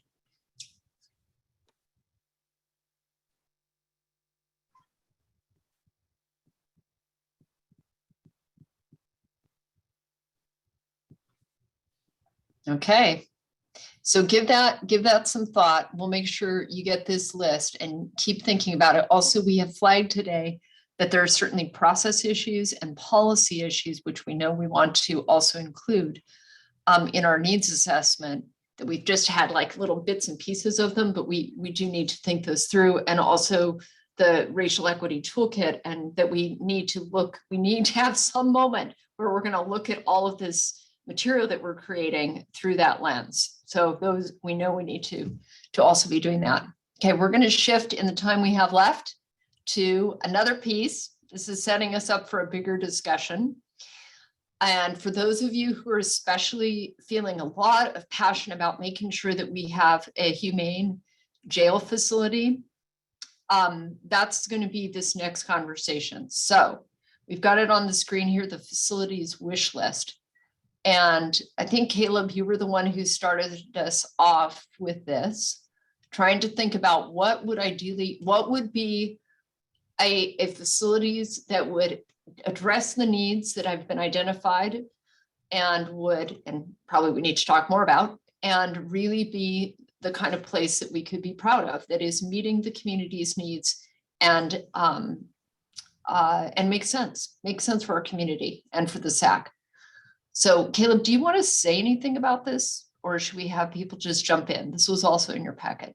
I'm not sure if people had a chance to review this, but what you're looking at here is over the course of my, 16 or 17 years focused on criminal justice issues, I have just been talking through with various people who are incarcerated, medical staff, mental health staff, the correction staff, and saying, if you gave me a magic wand, what would make this better? What would be better for your outcomes? Recognizing that we meet a lot of people in a moment in time, as Mr. Lilliquist points out earlier, that this is part of somebody's overall story, not necessarily their entire story. How do we change the trajectory for that individual? And so, looking at kind of best practices across the nation rather than just in our own small community, how do other agencies, how do other communities deal with these issues, and just sort of throwing some things against the wall to say, hey, these are some things that we think might make sense long-term for a facility, and sort of start to create a list of structure, texture, concepts that we could go back to in case anybody ever asks, well, what do you think you need in a facility? So that's the genesis of this particular list. And it is certainly not exhaustive, and I try to add stuff to it as people come up with ideas. Thank you. Hey, did folks get a chance to read the wish list that was in the packet? Thank you I'm seeing some nods and some thumbs up. Okay, if you have your packet and you want to scan it while we're talking about it, because this is certainly that very high level summary. But let's hear some initial impressions on this. And I see Stark and RB and then David. Go ahead, Stark. Yeah, well, the self-interest in me wants to speak up here, and I don't know if this fits into one of these categories of Caleb's or not, but it's long been a thorn in our side over in the public defender's office to have such limited facilities in order to meet with our clients, to be able to communicate with our clients, to have professionals go in and evaluate our clients. It's nice that we have telephone access to our clients, but that has become greatly diminished over the years as more inmates have been locked down and not able to be brought to a phone if need be. And you know, it is definitely, in my opinion, one of the things that slows down and bogs up the criminal justice system if it's difficult for lawyers to have access to their clients. And you know, that has been the case in Whatcom County for as long as I practice law. We have two pass-through visiting rooms in the jail. One of them is now no longer available. We have, you know, the ability to use non-pass-through visiting booths, but that is, you know, extremely inadequate for our purposes, because you got to hold a phone with one hand and a file with the other, and there's no, I mean, you know, any design for a jail, in my view, has to be done somewhat with the cognizance that legal and medical and psychological professionals need to come in here and need to go in there and deal with those people, and there needs to be an adequate place for that to happen. Great, thank you. Arby? Yeah, one of the things, I think the list is excellent, but one of the things I noticed that I thought might be missing, and I guess this is more a question for Caleb or Sheriff Elfo, would be facilities for crime scene investigation, as well as archive and storage of evidence. And would that not make sense to be connected to this facility? It's possible then, at a grand scheme of things, and especially when you talk about sheriff's office operations, that would be co-located with sheriff's office operations. But the sense of what I'm trying to accomplish in this list was narrowly focused on things that needed to be inside the confines of a justice center jail environment. So that's not to take anything away from the suggestion, and I'm certainly going to make a note on that. And to respond to Stark as well, my intention in all of this is, you know, because we're both well aware of the conflict of not being able to get inmates access to their attorneys, is private communication with attorneys, counselors, behavioral health, medical, all of that stuff should be foundational to this list. Thanks. Stark, is your hand up because you want to reply to that? Or is your hand just still up? No, sorry, my hand just remained up. Okay, thanks. All right, David, you're up. So I think the interface of the staff with the inmates probably has a lot to do with the attitude, the experience, the public health inside. I think that we have a diverse staff with lots of opinions and really quite a bit of wisdom about what would make a new jail. I also think that they're sort of fleeing, and we have a crisis of not having enough people who want to work at the jail. And I certainly appreciate what the people who are here from the jail have to offer, but I think we need to survey the staff, just like we're surveying the inmates. That's the SAC. Thank you. Okay, I'm going to actually jump over to Darren, because Darren has not had a chance to speak today. So, but I see the rest of you in the stack, Michael, Stephen, and my Lisa. So Darren, go ahead. Thank you. You know, in time, just kind of follow up on what was just recently said here regarding staff. I think, you know, obviously we do have a crisis of staff fleeing or leaving the jail. That's an understatement. I also think that in looking at the needs here and having space for medical staff, I think the medical staff in general needs to be looked at.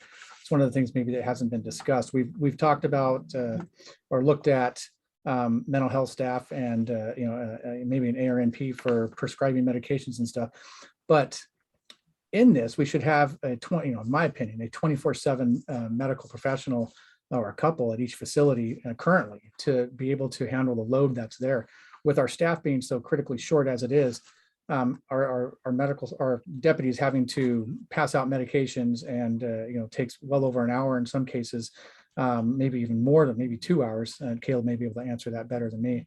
But at the end of the day, I look at this a couple ways. It's going to decrease the amount of anxiety and stress on deputies, on the correctional staff, but it'll also create an opportunity if we do have 24/7 nursing there for inmates to be able to interact with someone who is not a corrections deputy, maybe open up a little bit more and maybe have more of an opportunity to talk about what their issues are. And if we're looking at an integrated approach with all the services that are going to be available to everyone on the outside, re-entry into the community, or before they even come in, it should all be integrated and should all be working together.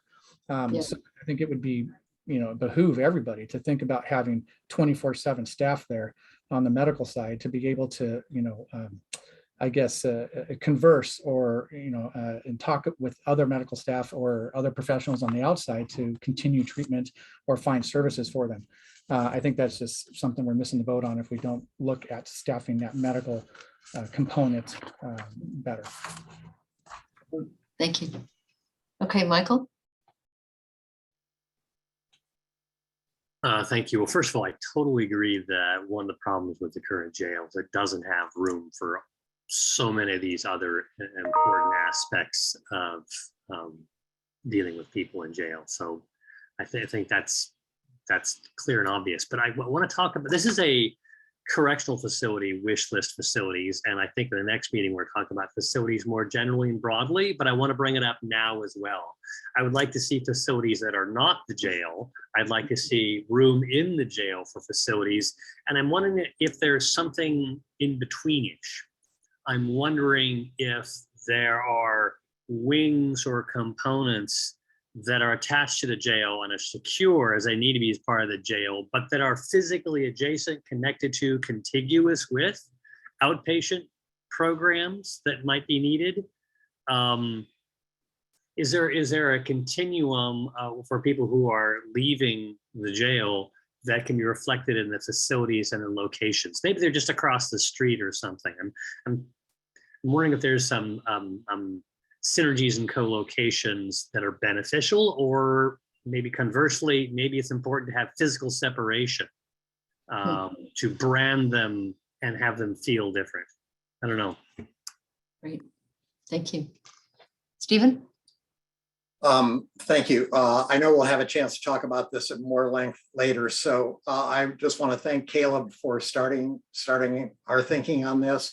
And I'll note that most of what's on this list is functional. I happen to agree with just about everything that's there, but I also want to ask us to think about the other part of this, which I think is a design element. I'm not a designer, but everybody in that jail has been disrespected at every stage of their life, from their family of origin, through their school, through their friends. And so a place, and all of us have worked in crappy work environments with internal cubicles and fluorescent lighting, and you know how that affects how you feel. And the rehabilitative aspect, the behavioral health aspect of a light, open, nice facility designed nicely for these functional purposes is something that I think we should consider including in our recommendations, because the human effect it has on everybody involved. So I just throw that out there for future discussion. Great. Yeah, so public health people in the room, this is your jam, right? How environment affects humans is something to be considering in this design discussion. Okay, we're almost at the end of our time, so Maya Lisa, bring us home.